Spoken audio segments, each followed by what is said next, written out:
You are watching Co-op for Two, broadcasting live from Champaign, Illinois, July 21st, Sunday, 1 p.m., 2024. I apologize for anyone who tuned in an hour ago. Normally we do play this game at 1 p.m., but somehow I scheduled it for noon today. Probably that's because I was on vacation last week. I just got back day before yesterday, and I scheduled it from Florida, so perhaps I scheduled it wrongly. So let's just do a little bookkeeping, and then we'll get started today. While I was on vacation, I recorded ahead of time 5 short reviews of games we have played in the last month or two. I really need to get into a better habit of recording the review soon after we play it, because I do forget. I do forget. So I put up a review of most of the games are behind me here. End of the line, little cold case. I reviewed Dead on the Vine, The Hunt to Killer, Strange Box. I reviewed Body of Evidence, which I was pretty harsh on. All the rest I was quite fond of. I was pretty harsh on Body of Evidence, and Debbie posted a reply to my first upload of it saying, "You've overestimated how long you spent on the unpleasant autopsy part." So I did re-upload and make a little correction there. I also posted a review of Guilty, that small deductive new card game based mystery game, and Missing in the Caribbean. All of which were enjoyable, but only Body of Evidence got some real critiquing. All right, what else do we need to talk about? This will be the solution to this Murano man case that we've been playing. When we finish reading the solution, we'll do a little bit of recap, talk about our theories, our parts of the mystery that we might not fully understand, although I think we have a good grasp of it. Then we'll read the solution. And then we'll talk a little bit about our thoughts on it, especially how it compares to the previous cases of Dear Holmes that we've played. I've got a little list here, so I won't forget any. So I do want to hear from you if you've joined me for this series, where you think it ranks. I have mixed feelings about that. I'm not sure what the plans are for this coming week. I'm open to suggestions. However, I have scheduled for next Sunday, instead of starting a new play-by-mail case, I'll spend next Sunday doing another channel update, live Q&A. I'd love for you to join me for that. We can talk about whatever you want, but I will give an update on High and Low, the detective New York City noir mystery game I've been working on. Plus, we'll talk a little bit about Gen Con, which will be coming up that coming week. And that'll be my last chance to remind you that if you are going to Gen Con, I will be there. Let me know. I can bring an extra little espresso mug. I really have to do something about hiding that cup. It gets very disgusting looking on the edge. I need to find some way of not letting you see that. What else do we need to talk about? Anything else from the chat? I should check in with the chat and make sure I'm actually on the air. YouTube says 11 concurrent viewers, 2 likes. I do appreciate when you give the videos on this channel a thumbs up. And of course, it's always fun when you subscribe to the channel. The most enjoyable thing, however, is seeing comments on the videos, especially the positive ones, but I'll take the negative ones. They don't bother me. And I did want to remind you that there is a Patreon for this channel. The channel helps purchase the games we play here. I have no relationship with any publishers. I don't get any free game copies, and I don't want any cozy relationship with any companies. I just purchased a game from Norway, Switzerland, Belgium, I don't know, called The Cult Murders, a new set of cases from overseas, but it's nice to not, to have some help purchasing the games. If you want to support this channel and keep it unbiased. I'd love to have your support on the Patreon, or you could make a direct donation, but you shouldn't feel obligated to do so. The arrangement we have is I'm not going to feel guilty or weird about asking for support from the viewers, and you don't have to feel guilty or weird about not sending money. That's fine. If you've got games that you're willing to trade or send to the channel, let me know. I'm happy to take that. But there is a small obligation that I do ask of you. And that is, if you play along with me for a full game, a full series, or stay with me live while we play for 3-6 hours a game, I really would appreciate it if you would leave a comment on the review of that game when I do post my review, offering your thoughts as a sort of second opinion for anyone coming around considering buying a game. Especially if you disagree with me. It's nice to see those second opinions. I frequently get reminded of things I overlooked, and I think people looking for a review would benefit from having second opinions. Okay, so let's talk about the Murano man. This will be the solution. You remember that this is the latest case from Dear Holmes. They've just started sending out a new one. If you remember, the new system is 3 letters setting up the case and then a 4th solution. It used to be 4 letters setting up the case and then a solution. So today we're going to read the solution, but just as a little bit of recap, I'm going to recap the case very quickly and then talk about what we figured out and what I think are the open questions that I'd like to get everyone on the record. So we've got a glassmaker who was killed, looks like he's tortured under strange circumstances. And this guy was sort of a spy or an in-between between the government of Italy, the Italian ambassador in London, and underworld or other unsavory governmental figures. And we're tasked with solving these questions. What are the circumstances of his demise? Breccia's demise. Who committed the act of violence against this man and why? Was the crime related to the discreet work Breccia was carrying out for his government, or was he involved in some other perilous endeavor?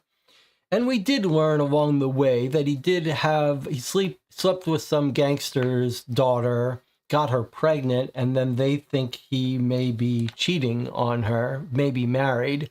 That would be some motive to have him killed, but we don't think that's anything related to our case.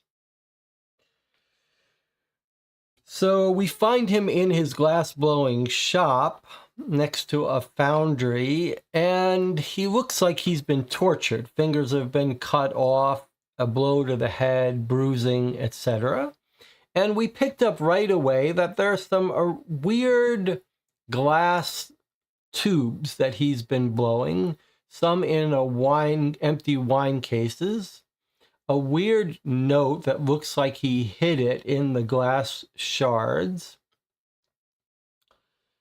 and then a little bit of background on his history working for the government and possibly catching some anarchists, and he's got lots of connections. He had a strange note that said, think about aged, but not like wine, aged in English, invecchiato in Italian, but it says in English, aged, and number 294. More talk of wine, and the channel quickly picked up that aged, in caps, AGED, are musical notes, and there were some musical type items near his glass. As we go on, we see indeed he is reading books on the resonance of glass, and one of the notes said, ask Antonio S. The channel figured out that Antonio S. is Stradivarius, the violin maker, is an Antonio Stradivarius. And when we went to his home, we saw a piece by Mozart, Adagio for the glass harp, or glass harmonica, which we looked at on YouTube. Pretty strange object made of blown glass stuff. We found a diary which looks like it was a diary of special orders. We had this strange encounter by the foundry guy, who I think is going to turn out to be a government agent or somewhere, but he tracks some German fella who walks like he's got something wrong with his legs. I thought he might be lying, but it looks like he is spying on the properties of our dead guy. When we get back to the shop, those weird glass green ampules have been broken, but we don't know how they might have gotten in. So we think that was our second clue that maybe these glass ampules could be detonated, could be shattered by playing certain notes. Our guy is looking for who Antonio S. is, although we've already figured out we think it's a violin. We get notes. I guess in the beginning we got note that our guy Breccia was investigating a colonial some weird actions of some government involved in some action in with the colonial power in Africa. Someone named K was our contact of our dead guy, who was going to report to the Italian embassy. And then we met the mafia guy whose daughter was pregnant by him, but it seems like a side issue. We learn about telegrams, one he sent to this weird chapel. When we got to the chapel, we heard about special guests scheduled for a talk at the chapel. This chief from an Italian colony, Samuel Maharero of Southwest Africa, and Dr. Carl Vetter, a devout missionary. I'm not sure we're told what they were going to talk about, but clearly this raised our curiosity about this being the leader of a Southwest African colony. And this talk was scheduled for today, but was canceled. Oh, here we have it. It looks like they were critical of the colonial practices. Okay, good. All right. Then our last letter last week is that we went and followed up on, we followed up on wine. We got a little more useful information from one of the other wine merchants. Actually, this guy was a little suspicious, but we asked him about 294. They say, well, we don't have any wine 294. We ask, and then while we're there, someone comes in to pick up a big order from the German embassy. And we see the two people who work at this wine shop are talking. They're saying, is it Mr. Schaefer? And the boy says, no, it's not Mr. Schaefer. It's the same guy who came last time. We don't know his name, but they call him the Jaw. He walks weird. So that matches up with our other guy that we think was breaking into our dead man's shop. And he's working for the German embassy. He's not the normal guy for the German embassy, but some new guy. Seems like there's some little Italian language joke we don't quite understand about why they call him the Jaw, but he walks strange. This might be important for us in identifying this guy's name or something. And then the worker at the wine shop says, hey, you know, the number 294, that does kind of remind me of this wine we carry, Tua Nove Fiore, which sounds a little bit like 294, but I'm not sure we understand why that would be, but maybe a special brand of wine. Then we hear a little bit more about what was going on at this meeting at the chapel where the South African leader was going to speak. Turns out it was a kind of important talk. There were going to be members of parliament, reporters, and they were all going to be there in anticipation of Chief Maharero's arrival and a special dinner and concert they had planned. A gracious donor was paying for a concerto, and there were special eclairs and wine and everything that were going to be served.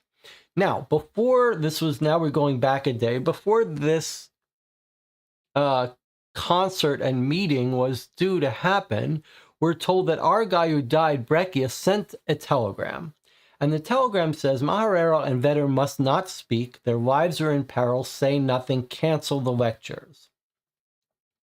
Await EF, who is our agent from the Italian embassy. So indeed, it puts all the pieces together that our guy who was killed found out about a plot to kill these two, Chief Maharero, maybe other people as well.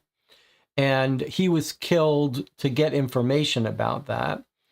But this confirms all of our theories. Now, we get told a little bit about some names of people that could be important for solving our case. We get told about when they canceled it, they set the new date, and Mr. William, who was paying for the musical performance, got upset, deeply offended, angry to learn we had postponed the event. So it's possible that Mr. William, the donor, is one of the bad guys planning the assassination. It's not 100% clear.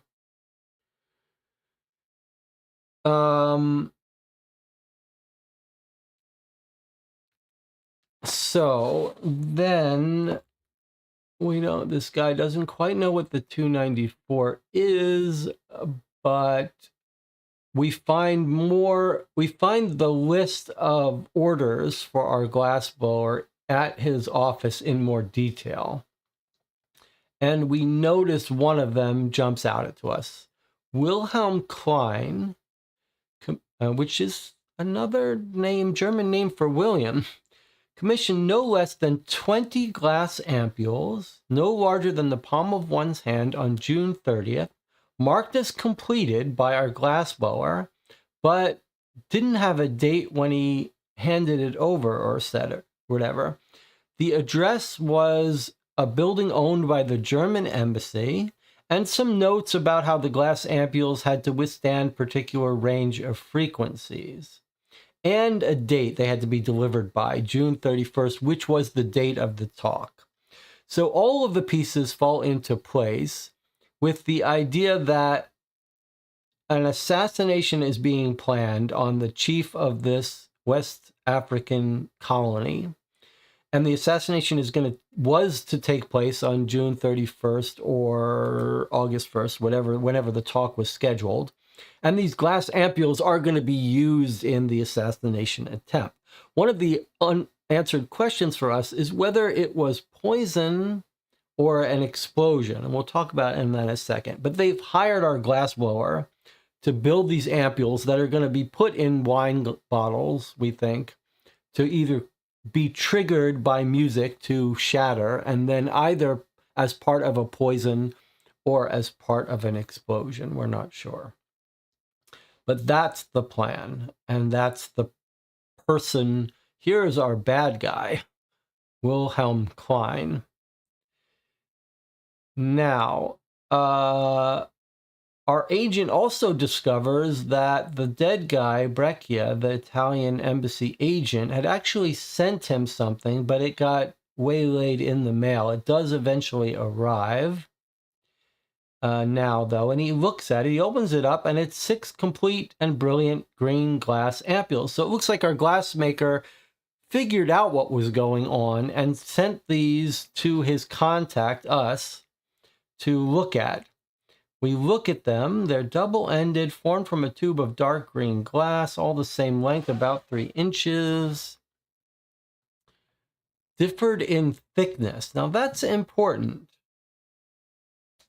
This is actually pretty important. Differ in thickness, because it suggests that there's a combination, that they sort of maybe have to combine, and multiple have to break at different frequencies to trigger. Otherwise, you would make them all trigger at some note frequency. And maybe 294 is the frequency. However, this suggests that they all operate at different frequencies. The different thickness would operate at different frequency. Anyway, our guy says, hey, guess what? While I was taking care of them very carefully, some of them shattered on their own. And then he mentions that, oh, by the way, I was listening to a phonograph record of a performance. And he tells us the performance was a Dvorak piece, and he gives us the name of it. We're not sure exactly why. And he says, while we were listening to it, they were rattling a little. So clearly our early theory about these ampules breaking on music is now being made very clear.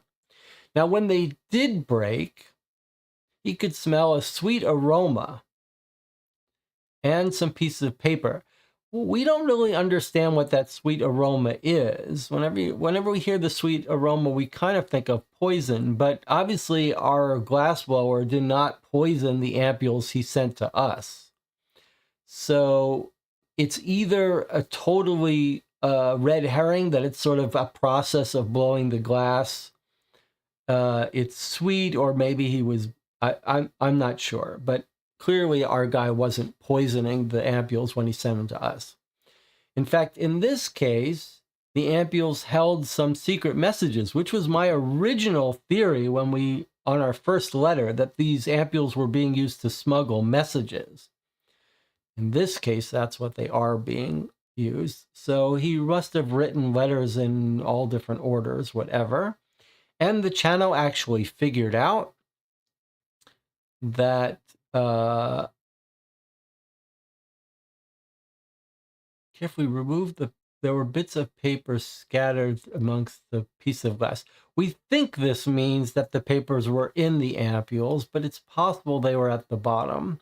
Anyway, the channel figured out that you could make Theo Schaefer, which is the name of one of our people of interest, out of these letters. We'd have a few left over, but I think someone else in the Discord, I forget who, maybe DJ Moneycut, said, yeah, the leftover letters are like O-R-E. So really this entire thing spells Theodore Schaefer. Now, who is Theodore Schaefer? Well, Theodore Schaefer is this guy that we talked to right here, Theo Schaefer. So I'm going to come back to that in a second, why we think this says Theodore Schaefer. All right, so we get to the coroner and we find notes on the body of our dead Breccia. And the notes are like, hello, my brother. You may not hear from me for some time. You will receive word. This will lead you to K. Once you've received everything, go to South Place Chapel. The rest will be plain to see. Act with haste, protect yourself. I will attempt to do the same. So these are two on the day of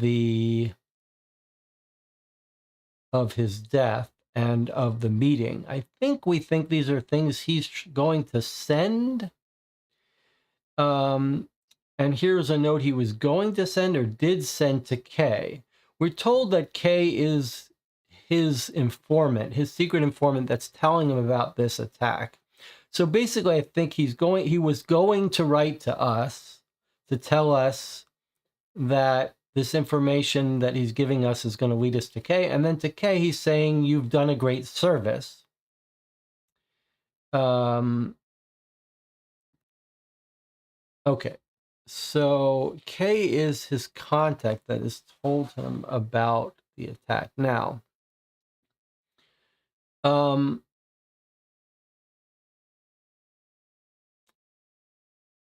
little misleading stuff about the mafia boss who would have killed him for his daughter. But then we get told that about Theo Schaefer. Okay, so I stepped out when I saw him outside, caught him by the arm before he could skip up. Let's see. The fool chose. So this is a German. There was a fella skulking about, and that I'd seen him talking to Breccia once before. Let me look at this and make sure it's not the guy with the limp. I do believe Vincenzo paid someone to assist him in German. I told you when I saw Breccia's house, there was a fella skulking about. I had seen him talking with Breccia once before. He came by the foundry again late last evening. He caught him. He implored me to release him, weeping, and I did. I won't be the one to break the law, but not before encouraging him to answer some of my questions. Okay. Now, who is talking to us now? Alfred Grimes. This is the guy that runs the foundry. Is he saying it's the guy that's walking weird? Now I'm a little confused about that. But the person he catches looking around is Theo Schaefer. He's the assistant secretary at the German embassy. Says he was a good friend, wondering if I'd seen him recently, vehemently denies knowing the mafia father. That's fine. Says he met Breccia a year ago when picking up wine at the shop. They shared a friendship over their affinity for the arts. And then this guy, Theo Schaefer, says, it can't be my fault. He was truly in a state of distress. He must not have known what he's doing or how he was helping. So this guy is thinking Theo is unknown dupe helping the attackers, but really we know that Theo Schaefer is Breccia's contact at the embassy. Okay. So we know Theo Schaefer is our good guy, our contact at the embassy, and we know there's two people at the embassy. But it's a little confusing because we know that the contact that he's friendly with is K. So and then we've got a Wilhelm Klein, who's obviously the bad guy. So I think maybe the K is to throw us off. It's not this K, and Theodore Schaefer is not a K. But I think maybe that the K is our Karl Vetter, the devout missionary who's critical of the colonial practices. So I think maybe that what we've got, tell me if you think this is wrong, I think maybe what we've got is Karl Vetter is the K, who's the informant, and maybe also Theodore Schaefer is involved as a middleman with Breccia. So that then the good guys would be Theodore Schaefer and Karl Vetter, and that the bad guy who's arranging the bombing or poisoning is Wilhelm Klein, which might be just another name for William, the guy who's organized and paying for the concert at the talk where they're going to kill these people. Does anyone have any alternate theories about the name K versus Theodore Schaefer? Do we think somehow he's just using the initial K to refer to Theodore Schaefer? Because it seems like he's just got one informant, Theodore Schaefer, but why is he clearly using the letter K to talk about our guy? So if you didn't know that the initial was K, you would think he's only got one informant, Theo Schaefer. And just to remind you, we know there are two people at the German embassy, and one is Theodore Schaefer, the assistant secretary. But that's where we got the key information from the wine place, because at the wine place, the German embassy comes to pick up their wine, and the two of them talk, and he says, "Is it Mr. Schaefer from the German embassy?" And he says, "Nope, it's the new guy." And we don't have a name for him, but we call him the Jaw. So there's a good guy and a bad guy at the German embassy. One is informing on them to us. So the only thing I'm not sure about is why he's saying his informant is named K. Whether he's just calling Theodore Schaefer K, or whether K is the other guy at the embassy, Karl Vetter. But clearly Schaefer's working with him. Okay, so that's where we are. And let me recap what I think the unknown questions are. And then I'll check in with the chat and see what people think. So one question is, what's the 294 refer to? Does it refer to this weird sounding wine? And is it just telling us what bottles of wine have the ampules in them? Or is it something about a frequency? But it's clear these ampules go off at different frequencies. Maybe the frequencies A, G, E, D, or maybe they're set up so that they have to happen simultaneously to blow.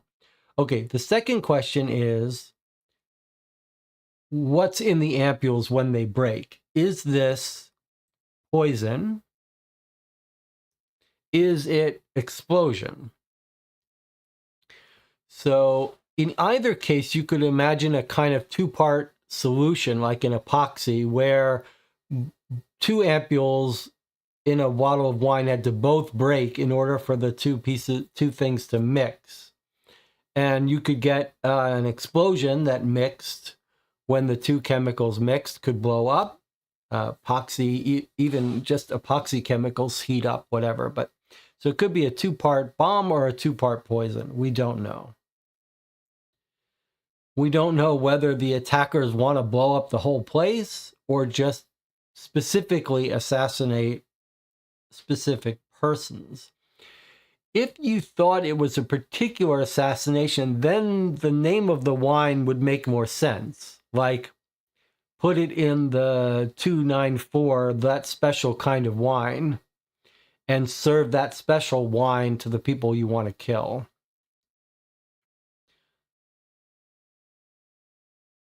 But it's not 100% clear to me. Like, you'd have to, it's not going to go off in their glass of wine, right? If the ampules are hidden in the wine bottles, and you wouldn't see them because they're clear, they're sort of colored the wine, you'd have to trigger it before the wine got poured. Then you'd have to know exactly what bottle of wine was going to pour. And then the other question would be, why not just poison the bottles of wine right from the start? Why go through this elaborate thing to trigger them? So if I had to guess, I would guess explosion. The explosion would be a reason why you would sort of deliver cases of this wine to this ceremony, knowing that they would just be sitting in their boxes. And you'd have to hide the explosion, the bomb, in the wine because you might assume that people would be checking it. Security forces would be checking it. So my guess is explosion, that chemicals for explosion were going to be put in the ampules in the bottles of wine that would smuggle them into the talk. Those cases of wine would be put near where the Herrero guy was sitting. And then when the concerto played the specific notes, that would break the ampules in the wine, release the two chemicals, and blow up. All right, let's check out with the chat. My assumption is K is Carl Vetter, who was supposed to speak at the chapel. So DJ Moneycat sort of agrees with me. Marco says there is confusion about the person with the problems with the legs. Is he Theo or the jaw? That is sort of new confusion that I got when just reading the end of it. I think they're different people, though. Marco says if Vetter knows about the plot, why is Alfonso need to send the warning telegram? It's a good question.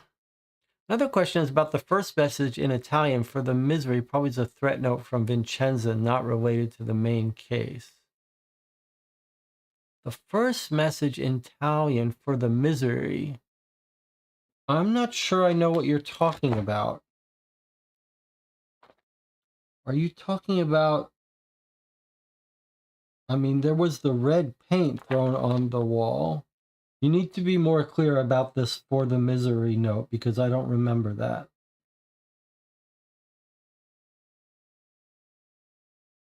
Oh, here.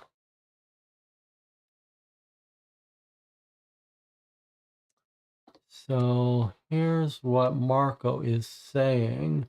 When we find the body, there was a metal bucket, 2 wooden cases. Both cases have names. Poke around the fragments. Crumpled piece of paper. Single sentence written in Italian. Seeing what I find, you reached out and grab it. For the misery you have brought upon us, you will pay dearly. No signature. Single letter A.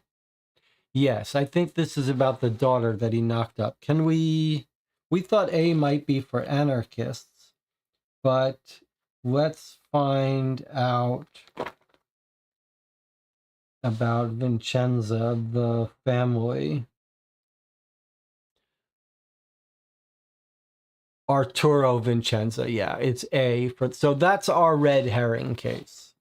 All right, let's see. That's the mafia guy who thought his daughter was knocked up, but he didn't actually do anything. Now, let's see if we can figure out about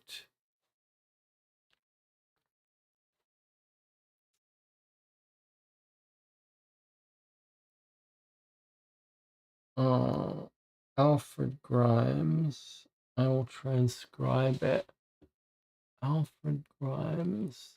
Is Alfred Grimes the guy that runs the foundry?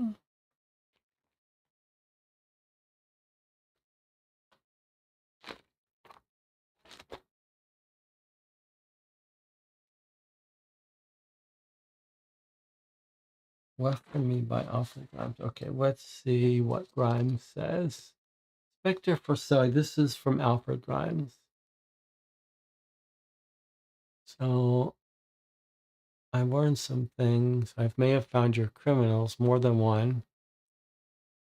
He's pointing us to the mafia guy.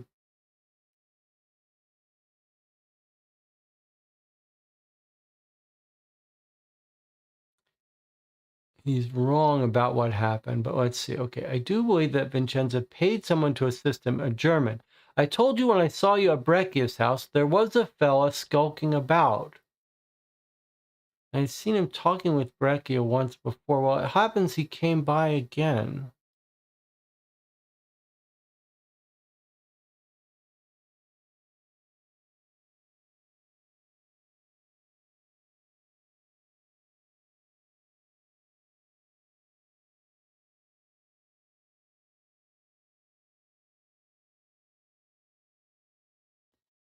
And so he does tell us about the...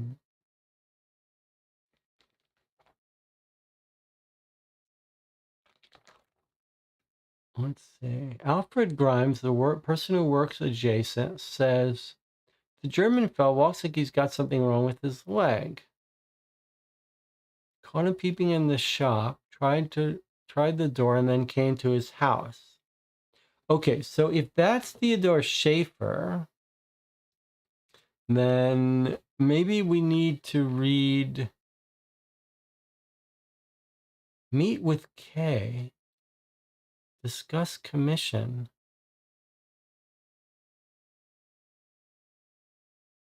That's fine. That's really weird.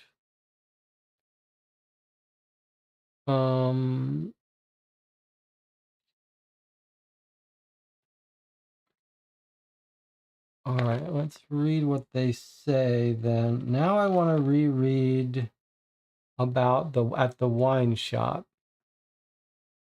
Someone's here to pick up the embassy order. Is it Mr. Schaefer? The boy shook his head. No, it's the gentleman who came last time. And he says, we sell barrels of it. So another question was, why are they buying so much of it? Normally they send Mr. Schaefer, though I prefer the new man. He's more friendly and he plays music. Mr. Schaefer would pick up the wine and go, and he seemed odd. Calls him the jaw. Okay, so it is Schaefer that walks with a limp. Okay, so it's Schaefer who walks with a limp. All right, that's fine. So the new guy, not Mr. Schaefer, is our bad guy, I guess. And the guy with the limp who was seen at the house and who was caught at the end is Theo Schaefer. Now, why though? Now I'm still confused about who K is. Because Wilhelm Klein is the guy who's ordered the ampules. Is it possible Wilhelm Klein commissioned these? So Theo Schaefer is our contact at the German embassy. Who's our friend, right?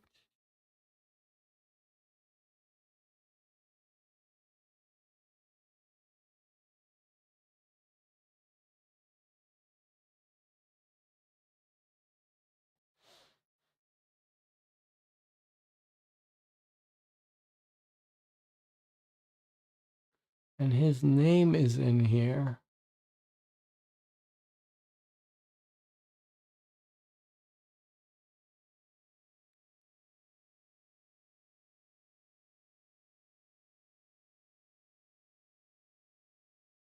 You will receive word from me. This will lead you to K.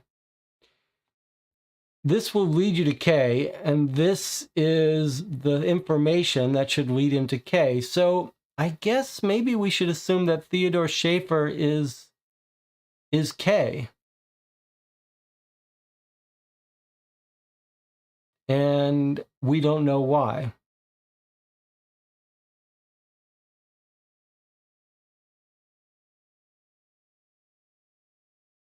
All right, so I think K is not going to be the priest, and it's certainly not Wilhelm Klein.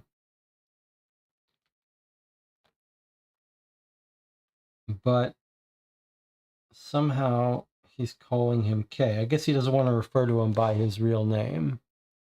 Maybe there's some nickname that we don't know about. DJ Moneycut says, the other thing I don't understand is the R2, R5 stuff. So on his commission list, he's got, on the first commission list that we saw, he's got items next to the name R2, R5, R9, R10. I don't really know what that is. These are the commissions, but we don't know what those numbers mean. They don't seem like it's all that relevant for us.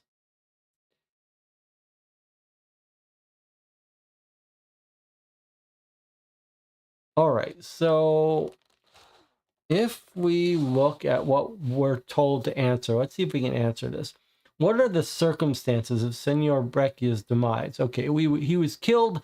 They were torturing him to get him to say the name of his informant, which was Theodore Schaefer, but it looks like he didn't. And that's why they killed and tortured him. They realized he had figured out their plot, and he was torturing to get the contact information.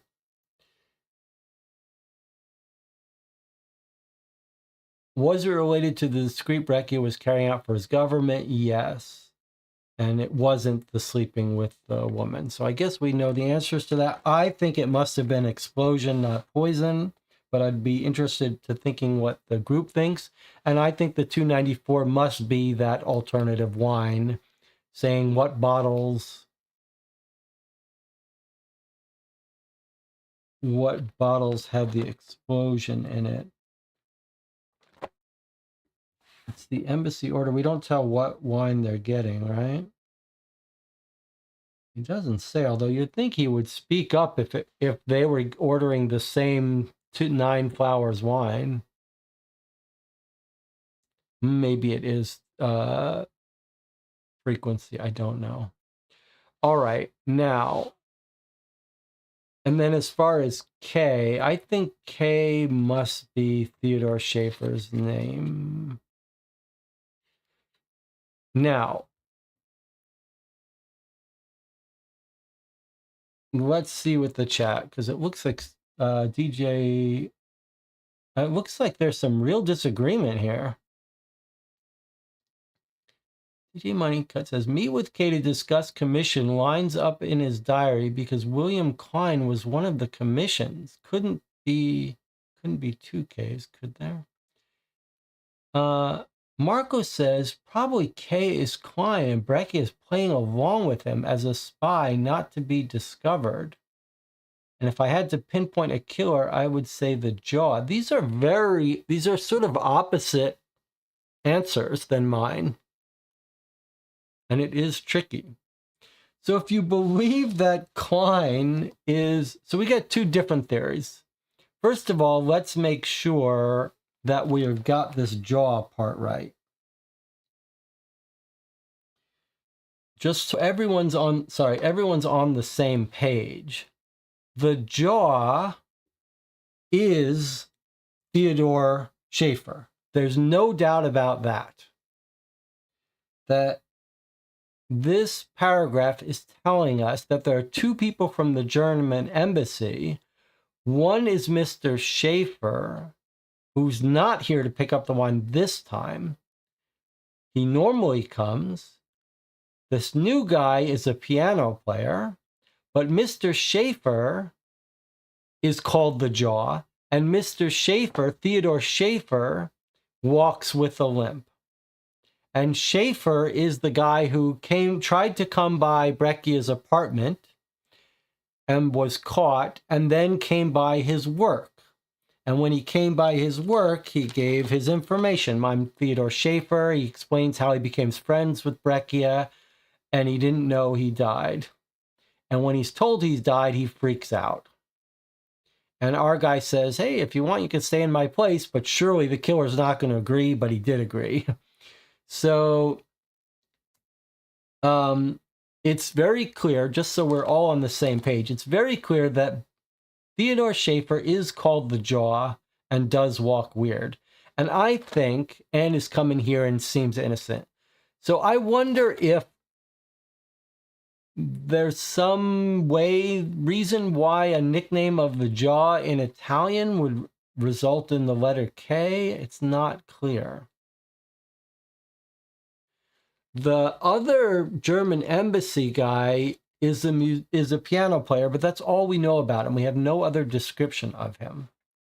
Now, the weirdest part, though, is that there's someone that the name K is clearly Wilhelm Klein. One of the Ks mentioned, the person who had the commission, is Wilhelm Klein.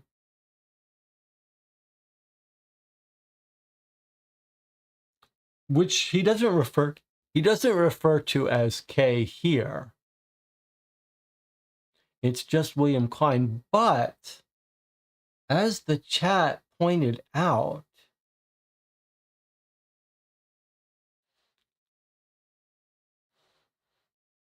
one note says, can someone remind me about the note that says meet with K to discuss commission?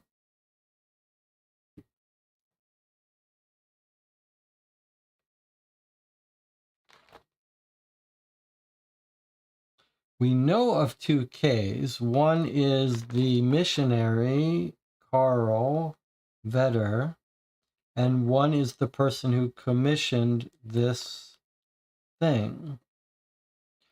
But the person who commissioned the ampules doesn't make sense as the informant K.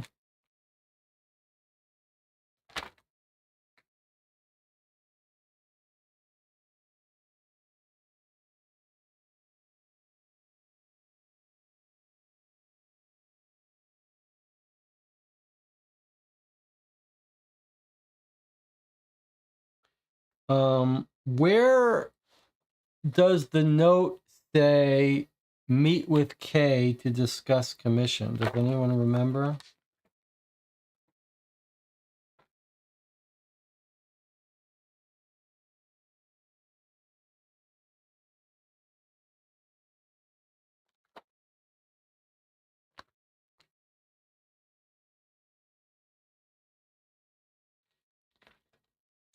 I think Breccia met Schaefer through his art glass business. Theo shared his knowledge with Klein, who in turn ordered the ampules from him without knowing who Breccia was.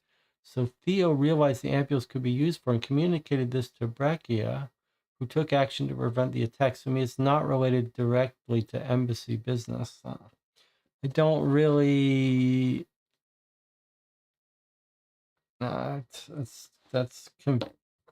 You're not answering the question. That's confusing. You're adding some new information about how Wilhelm Klein knew about the glass. I don't know that that's significant or that it answers any question.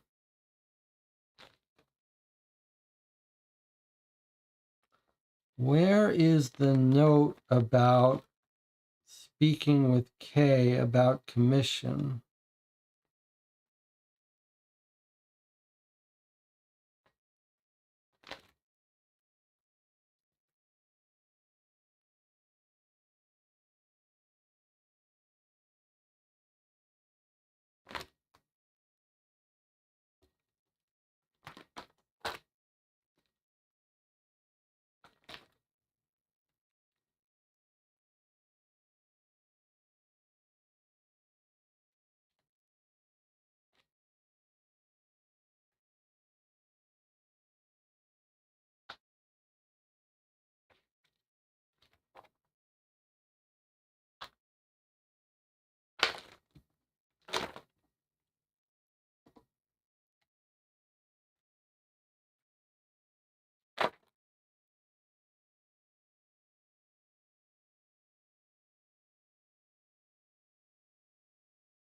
Okay, here is the note.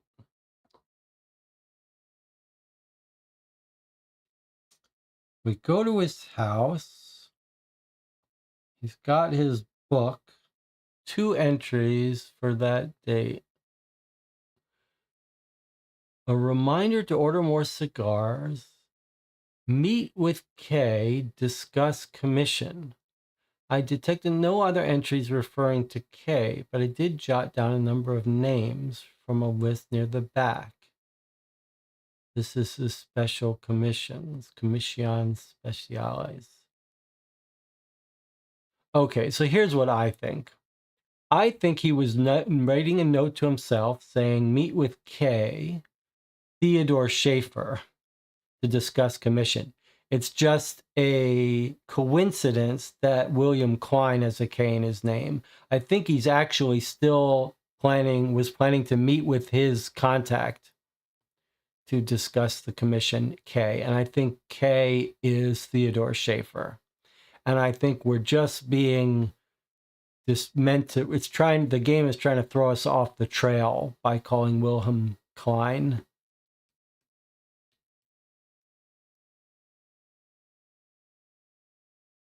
And I think Wilhelm Klein is probably Mr. Williams, who's who's offered to pay for the free music.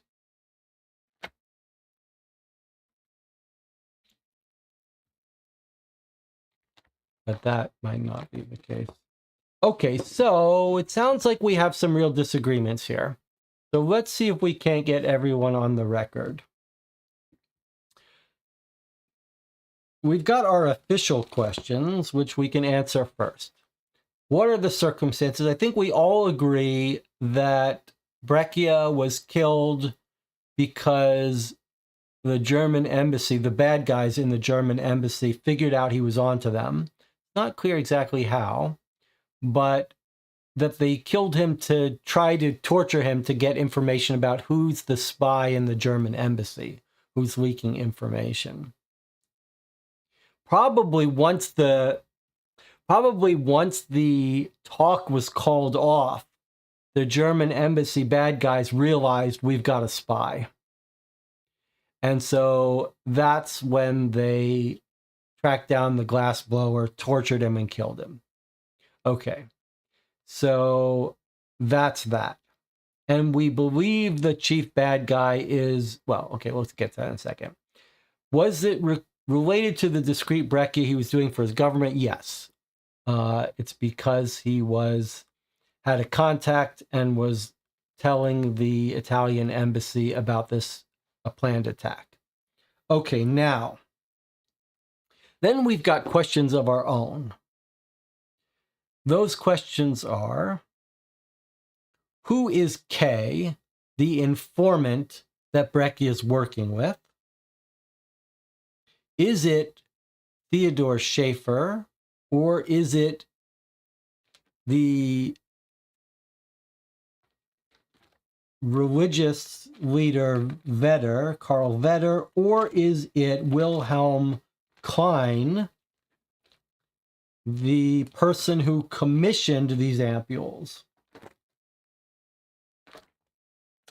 My theory is, and I want to get everyone on the record here, my theory is that it's not Wilhelm Klein, even though he says earlier in his notes that he's to meet with Kay to discuss the commission. So it does lead you to think that he was meeting with Wilhelm Klein to discuss Wilhelm Klein's commission for the glass ampules. And I guess the argument that it's Wilhelm Klein is he wouldn't be referring to two different people as K. And if he's meeting with a K to discuss commission, and Wilhelm Klein is the one who commissioned the ampules, that it probably makes sense that when he's talking about K, he's talking about Klein, which means Klein would be his informant. There's that theory bifurcates into two in the channel. Some of you think he's the informant. Some of you think that he's leading on Klein to think he's working with him. But I don't believe it. Rob agrees with me that K is referring to Theo, and the game is just trying to mislead us. And Rob agrees with me that says if the quote is something like discuss commission with K, it doesn't have to mean that K is the one who ordered the commission. It could be he wanted to talk with Theo about the ampules. That's exactly my theory. It's a coincidence that Wilhelm Klein ordered the ampules. It's also a confusing issue that we don't know. Well, John Russell is stating the exact second part of the dilemma. How are you getting K from Schaefer? And the answer is we're not. The answer is we have no connection to the letter K for Schaefer unless we can somehow connect the nickname Jaw and his limp with the letter K. Is there any way that the letter K in Italian or the word jaw in Italian could somehow connect us to Schaefer? Let's read what Schaefer says again to see if anything lets in. We're looking for something that would call Schaefer a K.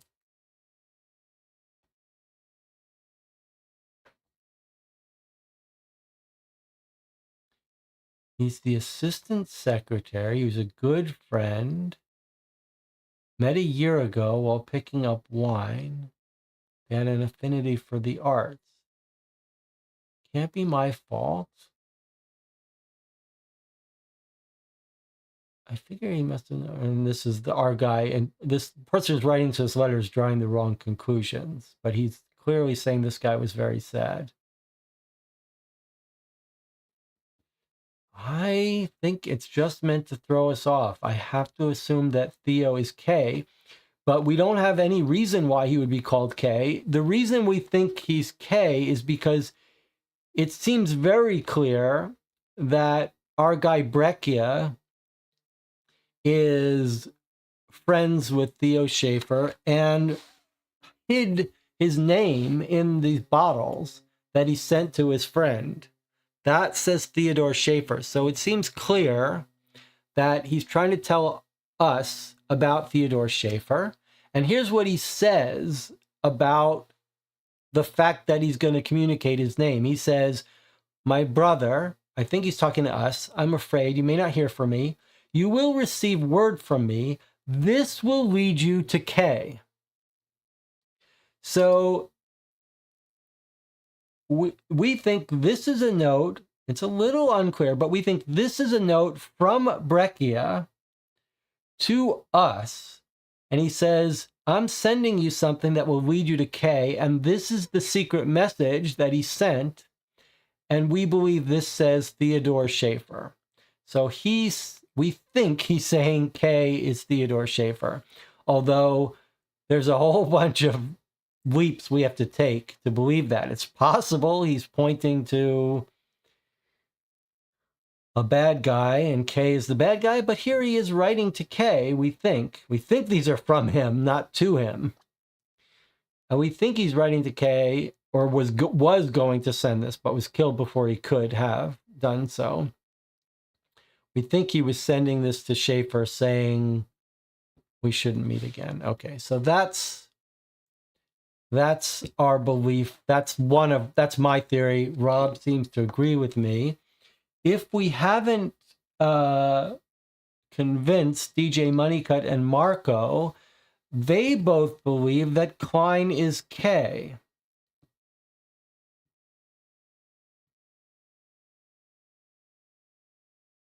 And DJ Moneycut says, I think the note was to tell the inspector to find Klein. He is the bad guy.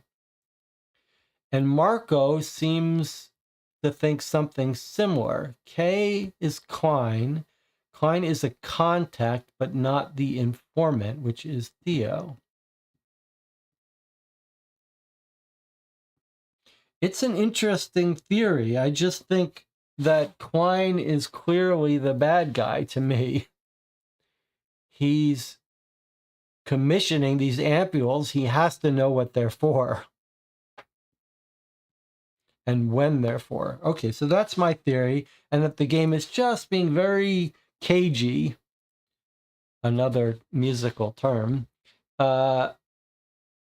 is being cagey about giving us someone else named K to throw us off the trail.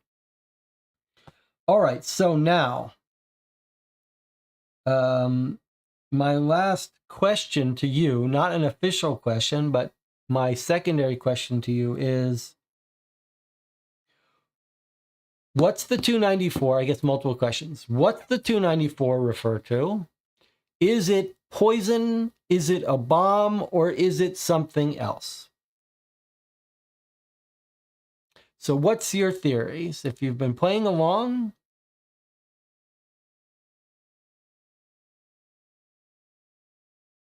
what's your theory? Are the ampules for bomb making, for poison, or something else? What is the 294? Is it a frequency? Even though the ampules clearly trigger on different frequencies. And then I had another question.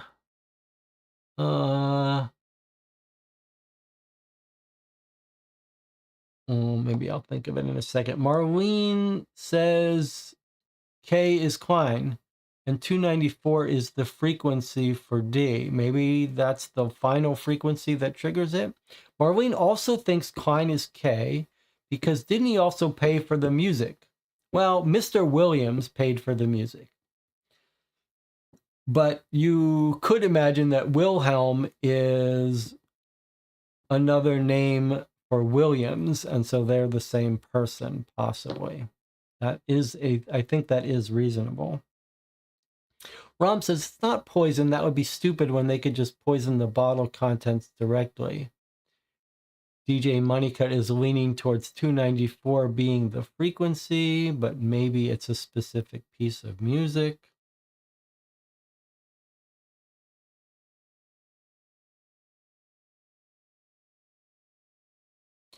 So, does everyone think it's a bomb that's going to blow off with the ampules?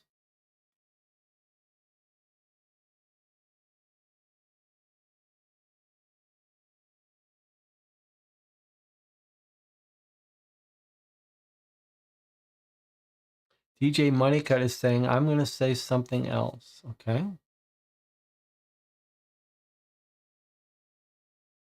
Who is the violin player for the event? We're not told the musician, but we are told that they've hired out to have a special concerto played, that Mr. Williams has organized it. He paid for the musical performance. I'm going to guess that Wilhelm is Williams and that he's organized the bombing and hired the band to play specific music.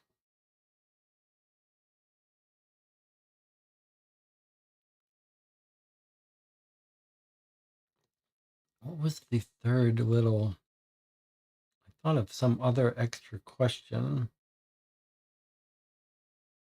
But I guess the 294 is the one I'm still struggling with. But I'm going to guess it's that 294. Maybe I will guess that it's the frequency of the violin. The frequency of the final note that's going to blow it up.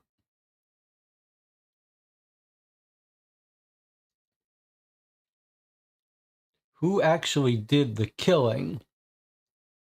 Well, if there is one person running this whole thing, then it's Wilhelm Klein. And in fact, you could go a little bit... You could go a little bit deeper. This comes up quite a bit in crime, in real police investigations.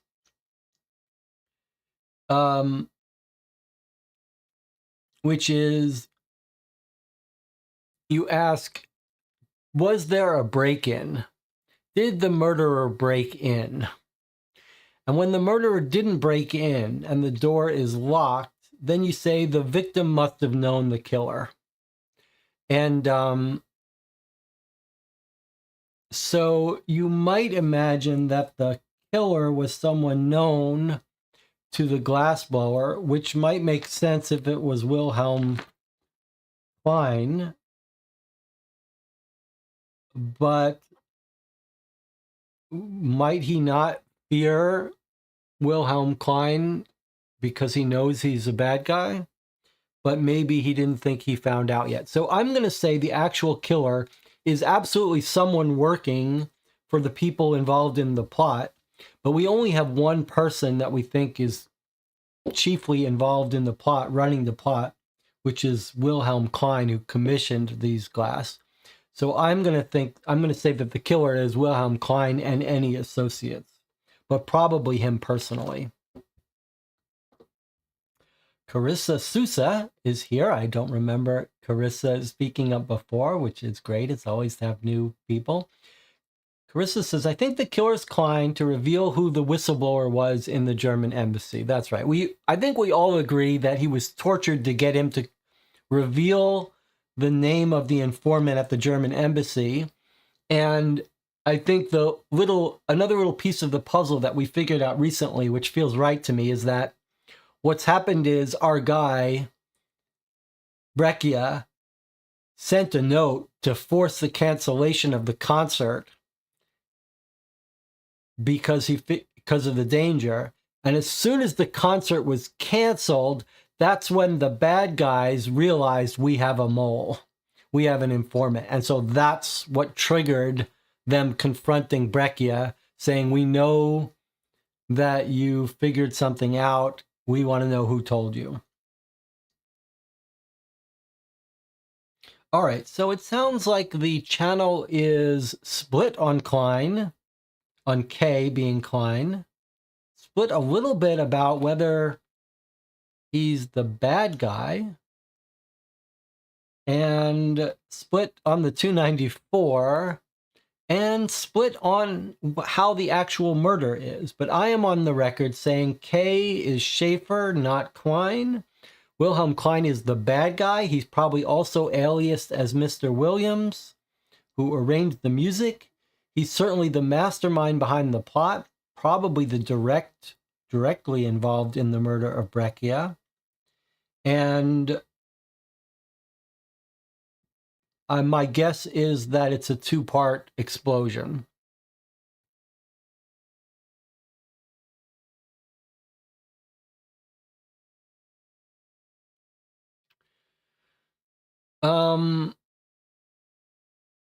Is there an issue unresolved for us about the wine shop? The wine shop and why the German embassy is buying so much of this wine? It is a little weird. The scene about how the embassy is buying all this wine is a little weird.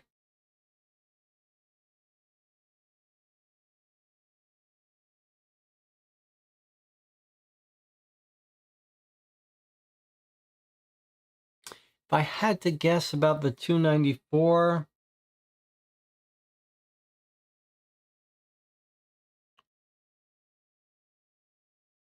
I'm not sure. I mean, clearly the ampules are triggering on different frequencies. But I guess I would lean towards saying it's the last note of the music that will make it explode or something. That will break the bottle.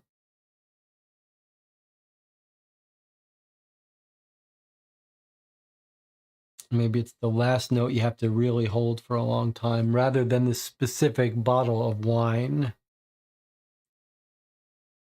Because that's the first we heard of it when we were asked. Okay, Rob says, I mostly agree with Jesse, except I think the 294 refers to the type of bottles that will contain the ampules. That's completely reasonable. It wouldn't surprise me at all. The only thing that's throwing me off from that a little bit is that when we go to this wine shop that supplies all the wine to the German embassy, right? They don't mention that the German embassy is buying any of this 294 wine. He just tells us about the Nine Flowers wine.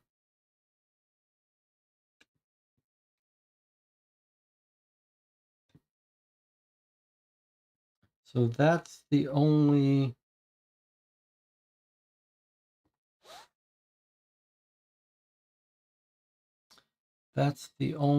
thing.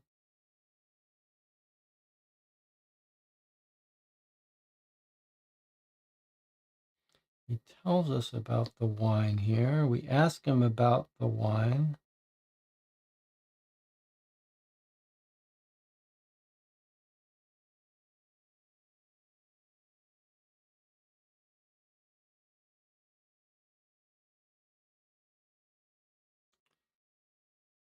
Black petals in blue ink.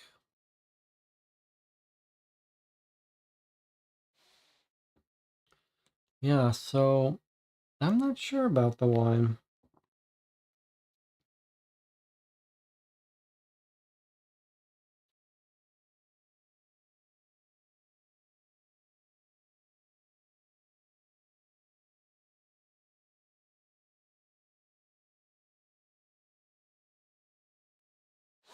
All right. I think we're ready to read the solution. We spent an hour and 13 minutes talking about it, talking about this case. And we have some real disagreement, which is interesting. It's very uncommon for us to finish these cases with some real disagreement. It is going to be interesting. All right. Should we take a break? I guess let's take a break. If we've been on the air for an hour and 14 minutes and it's going to take us an hour to read and discuss this, let's take a break. All right, so I'll see you all in 8 minutes.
Okay, we're back for the conclusion of the Murano Man. We're about ready to read the solution from Holmes, or someone pretending to be Sherlock Holmes. Anyone else want to get on the record with an alternate theory? Now is the time. DJ Moneycut asked, is his dad's ring accounted for, or is it missing? It seems to be not. We aren't told of it, so we don't know what it's about. Rob says, would be funny if it turns out it's all about Breccia sleeping with the mafioso's daughter. It does feel like the author has tried to nudge us a little bit in that direction a couple of times.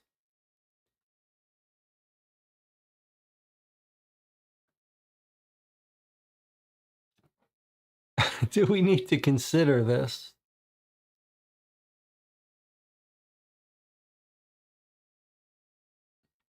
There is no evidence that the mafioso father did it. And in fact, he seems quite proud to talk about it if he did. One more little piece of our theory that we don't have a great answer to is that, remember, we did go back to his shop and found all the ampules broken. And we hypothesized that maybe someone played the music to do it, but we don't know how they would have done that or why. So that's a little bit confusing. All right, let's read our solution. It's time. All right, so we've got 3 mostly double-sided pages. Here we go. This is kind of exciting. Reminder that when we finish this, I'm going to want to hear your thoughts on this case and where it compares. Okay, this is from the desk of Sherlock Holmes, 221B Baker Street, London, England, 13 August 1894. Egregio Inspettore Frosali, I trust this letter finds you well. Your detailed accounts have provided me with ample material with which to unravel this case. Allow me to present my deductions. regarding the unfortunate demise of Alfonso Breccia and the sinister plot he inadvertently brought to light. Inadvertently? What are you talking about? Upon receiving your initial letter, several aspects of the case immediately commanded my attention. The first and most obvious was the simple fact that the Italian ambassador, Count Emilio de Cagliari, was personally requesting assistance. This alone made clear that this was a matter worthy of scrutiny. The descriptions of the deceased confirmed this, for the presence of bound limbs, severed fingers, and a cryptic message all pointed to a calculated crime with a greater objective, not merely rash violence. Mr. Breccia's death could have been tied to some sort of international intrigue too, in light of his involvement in discreet government work. Beyond this, there appeared to be scant evidence of a specific reason for the attack on him, nor was there a clearly guilty individual in sight. The invecchiato telegram you demonstrated to Dr. Watson was, of course, an item of note. However, at this stage, I had no semblance of its significance, and those who I considered might be involved with the crime or otherwise hold knowledge related to it were not few. There were 7 or so individuals of whom I was wary, namely you, Enrico Frasali, the neighboring foundry worker, Grimes, El Fratelli C. Lombardi, the wine merchants, yet to be known individuals party to Mr. Breccia's clandestine work for the ambassador, and or the A, whose threatening note was uncovered near Mr. Breccia's body. There, too, was the question of the identity of K, and the possibility of A being one of the other individuals on the list. However, with the information at hand, I could not answer any of Watson's queries with confidence. My primary surmise was that Mr. Breccia's death itself was unlikely to be our killer's only objective, if it was an objective at all, which in turn raised new concerns. Was Mr. Breccia's murder merely part of a greater plot, and if so, what was that plot? Was that plot still underway? To my delight, your second letter arrived not long thereafter, allowing me to start answering these questions. Your observations at Mr. Breccia's home and workshop, along with the insights gathered from Mr. Grimes, Mr. Fratelli, and the post office, provided crucial context for the murder.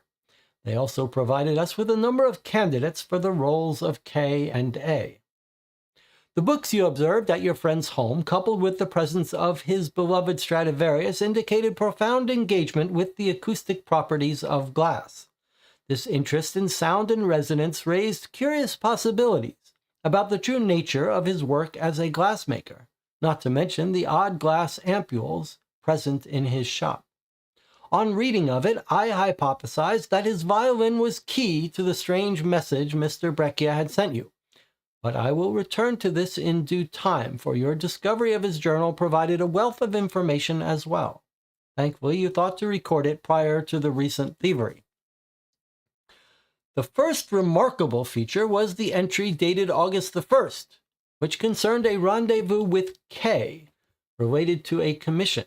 The timing of this event was curiously aligned with that of Mr. Breccia's death. And in addition to this, the journal hinted at Breccia's broader network of contacts. As you well know, one of the names gleaned from it was that of Wilhelm Klein, which presented us with one possibility insofar as K's identity. On the other hand, this letter brought forth 2 other persons whose names might have been shortened to K: the telegram operator Henry Kelly and Dr. Karl Vetter. The former seemed a plausible contact given his position at the General Post Office, where countless messages of import are dispatched daily. The latter, however, like Wilhelm Klein, only appeared relevant as a product of circumstances. There was nothing indicating a substantial relationship between Mr. Breccia and Vetter, nor was there anything supporting the theory that Klein was K, beyond the fact that Breccia had written his name down. Likewise, the identity of A remained uncertain. I confess to first considering Alfred Grimes, especially after you noted the newly broken ampules at Mr. Breccia's shop. Yet your encounter with him at the Phoenix Brass Foundry both swayed me and introduced another layer of complexity to the matter. His account of an unusual man sniffing around suggested that your friend or his belongings were under surveillance. Still, I question whether the mystery man was a threat. The killer would have had little reason to visit Breccia's home and place of work unless they wished to steal something. And if that were the case, they would not have risked waiting so long after the murder to do so. That makes sense. As regarding Mr. Grimes, I speculated he was innocent in this matter for several reasons, which were naturally supported by the evidence incriminating others. In plain terms, his willingness to involve himself in the case and to speak with you so freely did not paint the picture of a guilty man. Perhaps that of an angry man, but not criminal.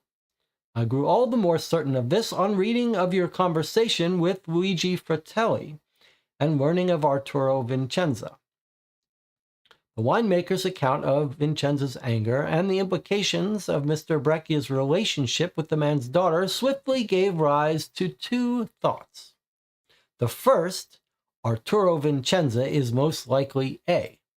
The second, we have finally unearthed a motive, rooted in personal grievance. I would have grown more convinced of Vincenza's involvement were it not for your subsequent discovery of the other telegrams sent by Mr. Breccia to the South Place Chapel before his death. Although the contents of this telegram were yet unknown, I wagered that it was pertinent to our investigation. After all, your friend had claimed to possess critical knowledge concerning the actions of a colonial power in Africa, whilst the South Place Chapel intended to host controversial lectures on that very subject. At this juncture, I had a sense of what had transpired. However, the exact motive propelling this plot, as well as the full list of those responsible, remained elusive. Nevertheless, you may anticipate my hypothesis once I explain the key to the Invecchiato telegram, of which I made note earlier. The significance of the telegram dawned upon me while I was reviewing it alongside my notes and your letters, precisely as I read again of Mr. Breccia's beloved Stradivarius and of his books, detailing the properties of glass and its function in instruments such as the glass harmonica. Inspectore, were you aware of the fact that Stradivarius violins are but those which have been crafted by the celebrated luthier Antonio Stradivari, or Antonio S.? Furthermore, did you know that it is customary for a violin's strings to be tuned to the four notes A, G, E, and D?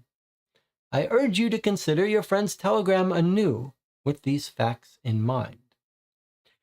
As you will undoubtedly recall, Mr. Breccia's telegram commanded, "Pensate al invecchiato, ma non al vino, invecchiato soltanto in inglese. Cedete ad Antonio S. con il suo invecchiato il numero 294. If translating directly into English, one might write, think of aged, but not wine. Aged only in English. Ask of Antonio S. with his aged, the number 294. Now, to best comprehend the message, I suggest interpreting it as two distinct directives. Whereas the first, think of aged but not the wine, aged only in English, provides the significance of invecchiato or aged, and the second dictates an action you are to perform. Regarding invecchiato, I have no doubt that, as the text suggests, Mr. Breccia was not instructing you to think of any sort of thing relating to wine or the word invecchiato at all. Rather, he wished for you to consider the four individual letters comprising its English counterpart, A, G, E, and D, which might be played upon a violin such as his, Antonio Stradivarius. The number 294, on the other hand, is a more intricate piece of the puzzle. For even after deciphering the former parts of Breccia's telegram, most would think, how do I make requests of a violin? I posit that the number relates to the musical note D, specifically what is oft referred to as a middle D, which corresponds to a frequency of 294 vibrations per second. This I suspect because the D string of a violin will produce such a musical note when openly plucked. Thus, I was able to paint a somewhat coherent picture of the circumstances surrounding Mr. Breccia's death.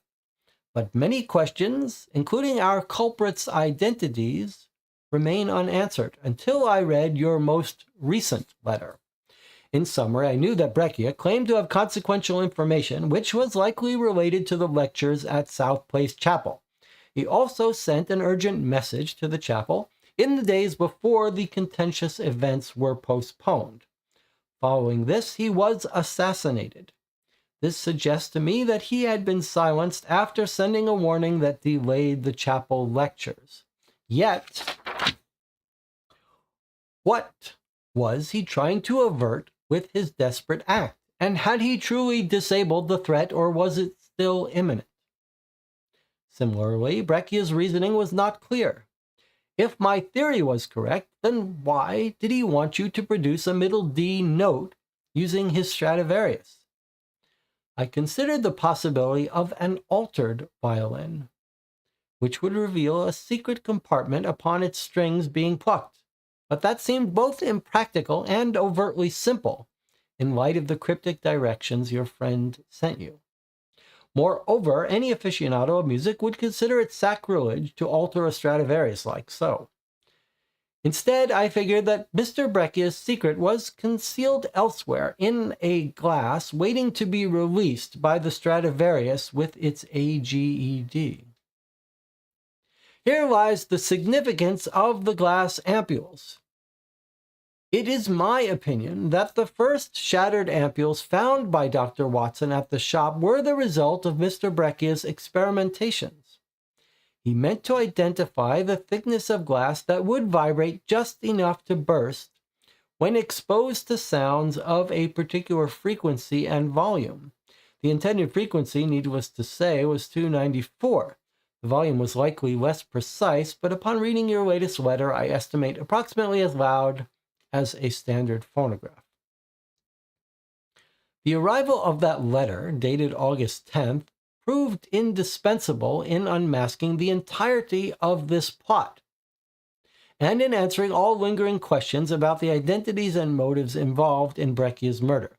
It also shed much-needed light on the notorious glass ampules, for even after translating your friend's instructions, I admit I could not infer his logic.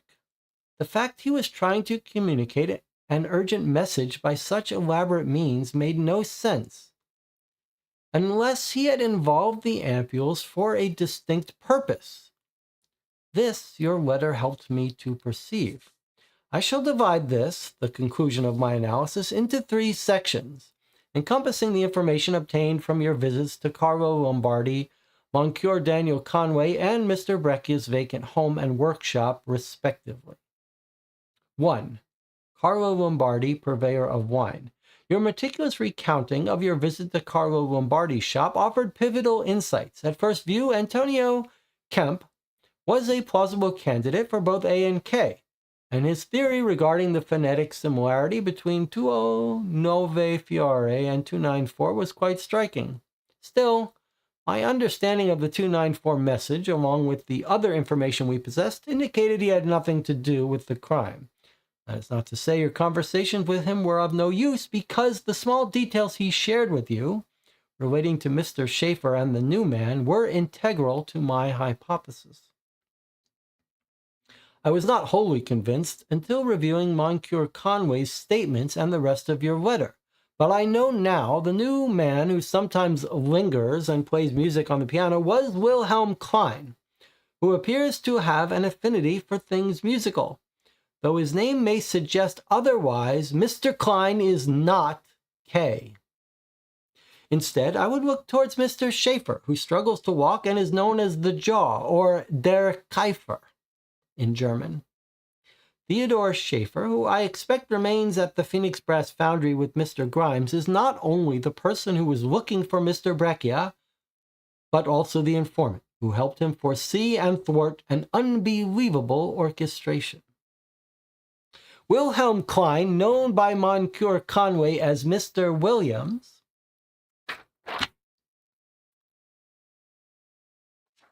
is somebody who, like Schaefer,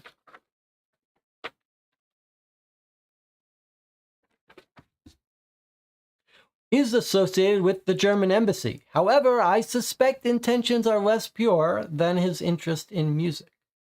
2. Monsieur Daniel Conway of the South Place Chapel. Your encounter with Monsieur Conway deepened our understanding of Breccia's killer and the valuable intelligence he alluded to before his death. Breccia's telegram to the man warned that lives were in peril should Chief Samuel Maharero and Dr. Carl Vetter deliver their lectures. I can now say with certainty that this warning, which also instructed Monsieur Conway to await your arrival, came after Breccia discerned a conspiracy. With the aid of Kay's information, your friend had realized that his client, Wilhelm Klein, or gracious donor Mr. William, intended to harm those in attendance at the South Place Chapel lectures. When they were suddenly postponed, I surmised that Klein, who was deeply offended and angry, grew suspicious of Breccia, who was the only one who might have caught on to his sly means of assault: glass ampules. 3. The home and workplace of the deceased. The ransacked state of Mr. Breccia's home and the theft of his journal's final pages are signs of Klein's latest actions. While the fact that Mr. Schaefer remains alive in spite of his proximity to the German embassy is a sign of Klein's failures and your friend's resilience. The pages Klein stole contained names, including his own, which you discovered were all recorded in Breccia's Clienti e Commissioni Speciali list. He likely thought the list would lead him to Kay or anyone else who might have known about his special commission. This special commission, of which you found evidence in Breccia's notes, illuminated Klein's true plot. Namely, he was exploiting Breccia's expertise to create specialized glass ampules, which he hoped to fill with a deadly substance. These ampules would have then been shattered and the substance unleashed by means of concerto at the South Place Chapel. This becomes even more plain to see upon contemplating the glass ampules Mr. Breccia sent you and reviewing the short documents included in your last letter's postscript. When I read the parcel containing glass ampules, some of which shattered and then released an aroma in response to your phonograph, I finally understood your friend's reasoning. His objective was to safely, discreetly entrust you with Kay's identity, all the while preserving physical evidence of Wilhelm Klein's plan and demonstrating the special ampule's capabilities, and by dispatching the completed ampules, in any case, he was sabotaging Klein. With respect to Kay's identity, I have given you ample evidence already. Nevertheless, you will observe that the letters you collected from the ampules can be arranged to spell the name Theodore Schaefer. I will add, too, that the song that shattered the ampules may have been a serendipitous choice. However, Dvorak's From the New World does conclude with a lovely D chord. So, in Breccia's cryptic terms, it would appear that in the absence of Antonio S., one can ask whomever of the number 294. As for the coroner's discovery and Grimes' letter, during your recent inspection of the shop, you observed that Grimes was occupied with a guest. In light of his letter to you, I expect you will have realized this was Schaefer, whose skulking about suggests that he has been quietly seeking Breccia.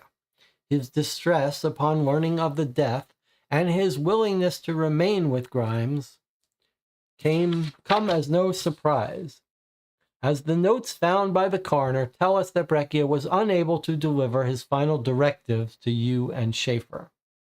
Had he been able to pass along those missives before his demise, there would have been far less mystery to his initial telegram. Inspectore Farsali, all that remains is for you and the police to determine an appropriate course of action. I have informed an associate at Scotland Yard, one Inspector Lestrade, of Mr. Schaefer's delicate situation, and I have been assured that he is under their watch should anything occur. I trust that once Schaefer has been questioned, you will swiftly uncover any additional conspirators and thwart any other schemes Klein may be concocting. Lestrade and company await further word from you or the ambassador at the Phoenix Brass Foundry. With kindest regards to both you and the ambassador, Sherlock Holmes, consulting detective. So, essentially, all of my theories are correct, mostly our theories, except to the extent that the actual use of the ampules being triggered is unspecified. Doesn't really say poison. It just says that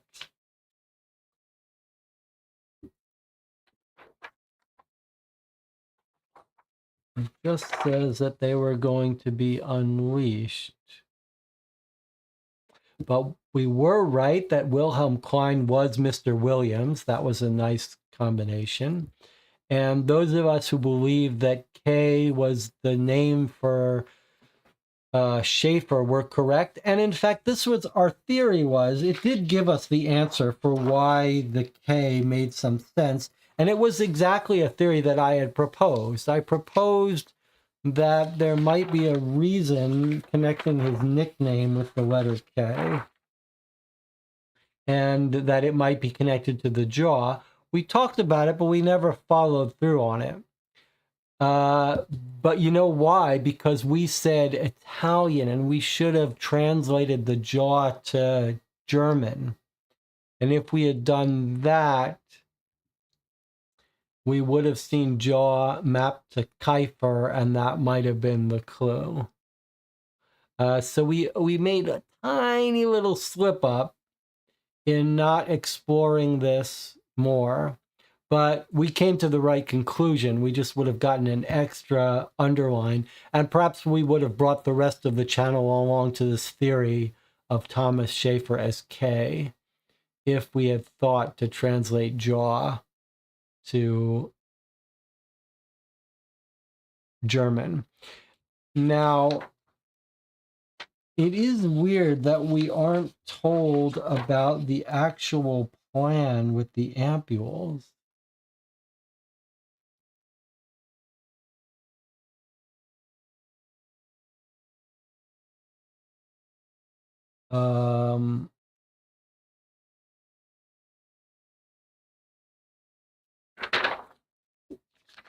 What does it say about the plan with the ampules?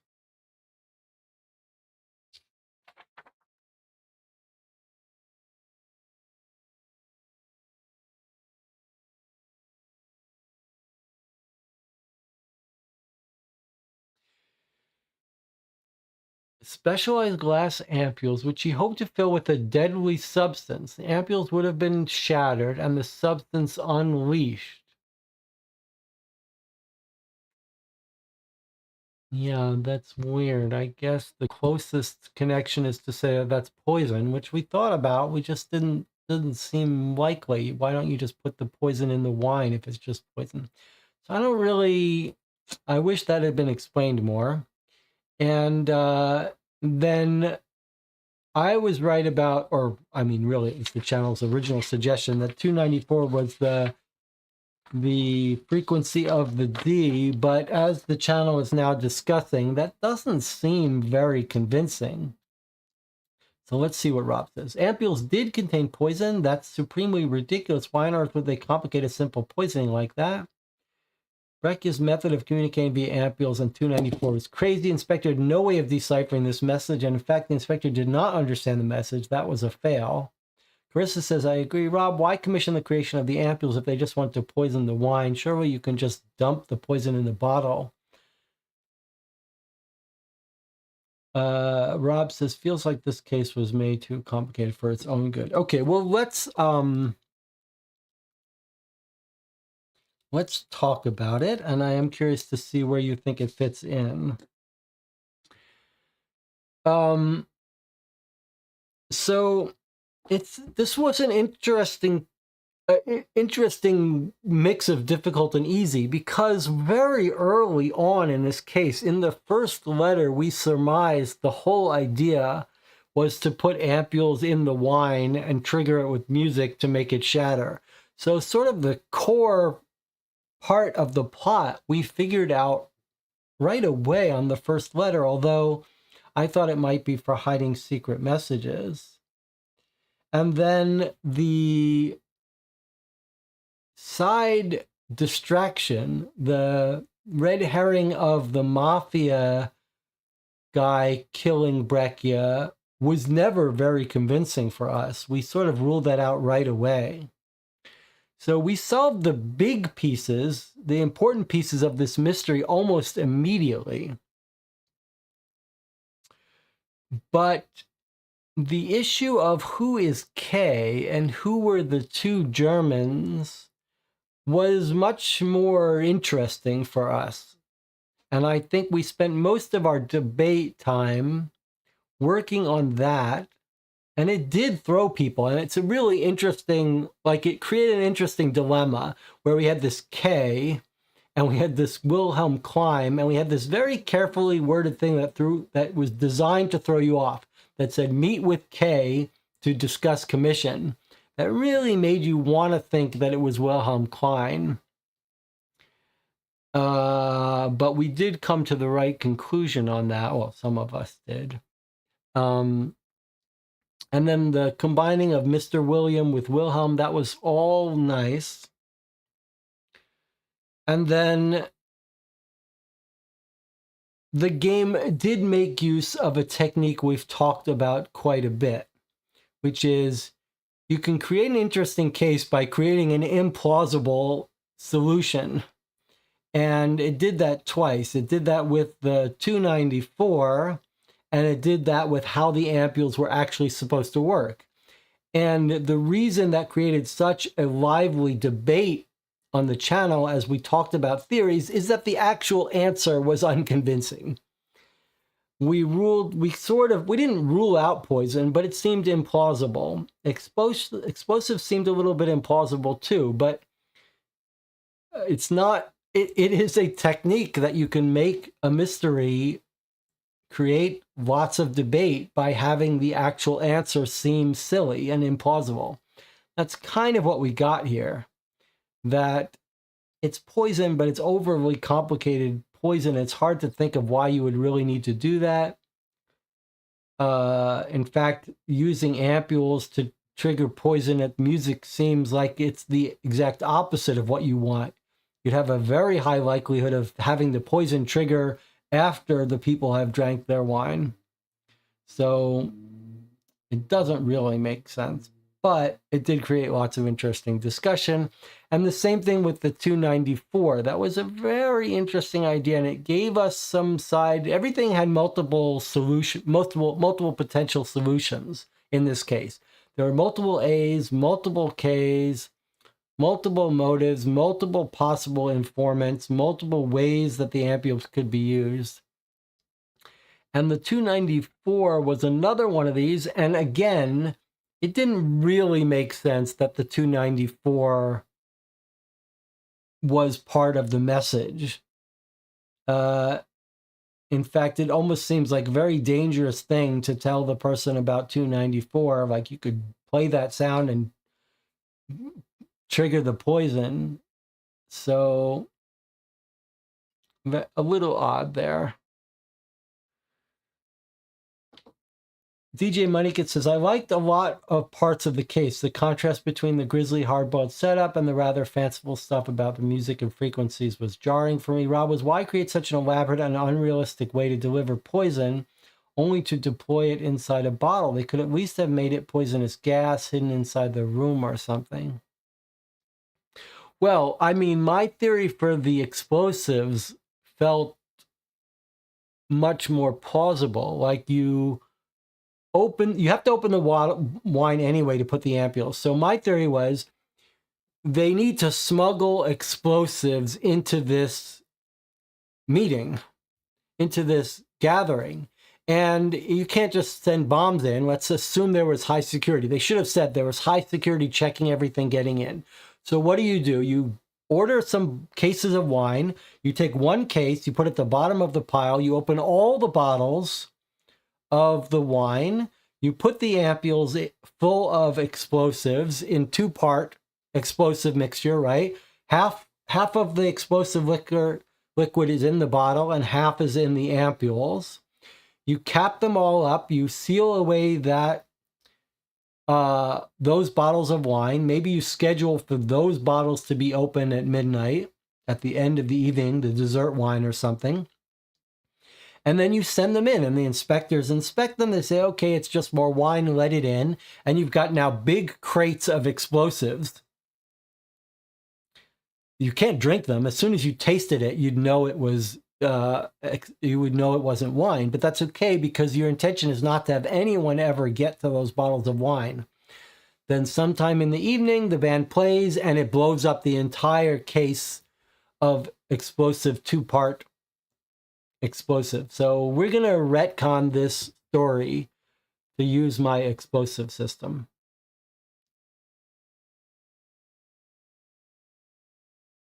DJ Moneycut says, I think the intention was the poison would be released in the air, so maybe it wasn't in the wine at all. I see. So DJ Moneycut, you think the ampules were sort of hidden at the bottom of a crate? Not actually in the wine. That's an interesting idea. Boy, that's a dangerous, either way, I guess it's very dangerous. These ampules seem to go off by themselves. Seems like handling this stuff, you could very easily blow yourself up or put poison in it. And then there's a question about what was the sweet smell. And DJ Moneycut says, the sweet smell was harmless. It was just to demonstrate that poison could be put inside an ampule. Okay, so I think that's not a bad idea. The idea that the ampules were never meant to be put inside the wine. They were just colored to look like wine bottles so that maybe they would go unnoticed at the bottom of the wine cases. That's an interesting alternate theory. Okay, either works for me. Not in the wine, just sitting at the bottom of the wine cases. That's an interesting theory. Boy, that's a dangerous way to play with poison, though. Okay. So where would you rank this in the cases we've played? Here I've got the cases we've played up top here. And my rankings of them, which aren't really set in stone, just trying to estimate. So where would I put this one?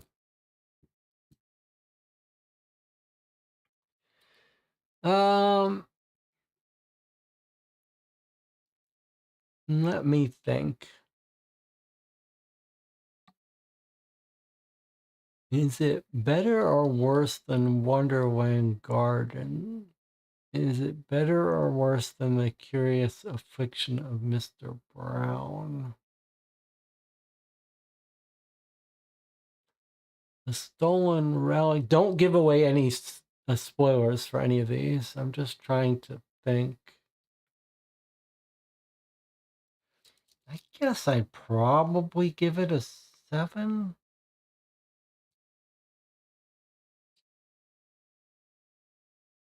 Maybe a 7.5.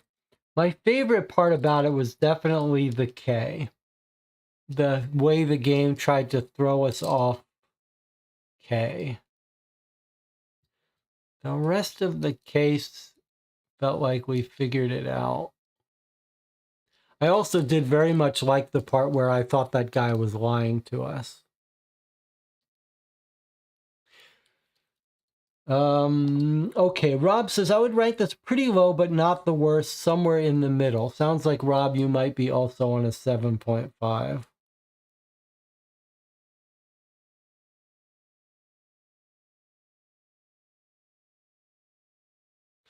DJ Moneycat says, despite some weirdness, I would still put this near the top because there was some cleverness and I like the writing and story.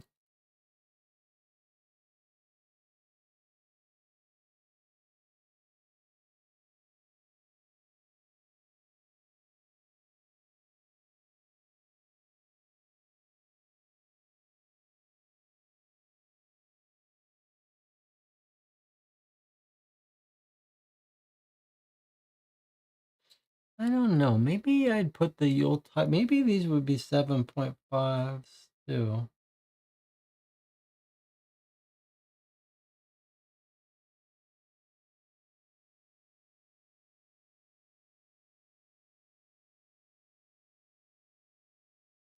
Now I've just made that all useless if these are all 7.5s. I'm just trying to think, which do I like better? Did I really like this one better than this one? This one better than this one? I don't think so. Maybe this is lower than those. For some reason, there's some really clever things in this, but I'm not sure I really enjoyed it as much as I did the others. On the other hand, I'll tell you one thing that I really did like about this one that puts this one a little bit higher was that we had disagreements here. Like most of these cases, we came to the same theory of the case at the end. And I do very much like that we didn't come to the same theory here and that I was right. Rob says the previous case of the blacksmith was better.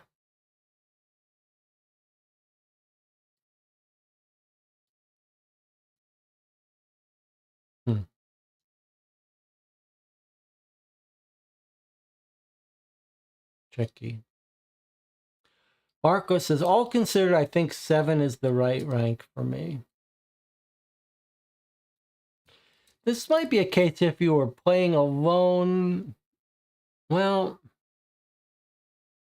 yeah, it's tricky. I do very much like that we came to a disagreement about K. It was very tempting. Sometimes you get puzzles in these games, mysteries that are really trying hard to tempt you away. And I do like that it tried to tempt us away. DJ Moneycut says, I wasn't there for the first 3 on the list, but I liked it better than Blacksmith, Yuletide, or The Stolen Relic. Interesting. So you might put this at 7.5 and put these at 7.0. Okay. Well, it's somewhere in there. It's still not as good as my favorite. My favorite remains The Fickle Fiancés. The Chalfont Outrages, I can see people not like giving this much lower rating. It was our first game, created lots of debate, so I liked it for that. Curious Affliction of Mr. Brown. That had some puzzles to solve. I guess that's why I like that one. The Found Key. I can't even remember that one. Why has it gotten an 8 from me? I don't know. Okay, well, somewhere in there. Looks like we're mostly in the same ballpark in terms of our ratings.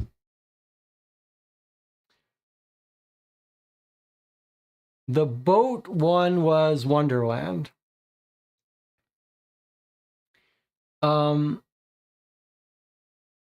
We should say the other thing that we have to give this game credit for is we spent now almost 2 hours on this final letter. An hour discussing it, an hour. So that you have to, that says something for this case. That says something for this case.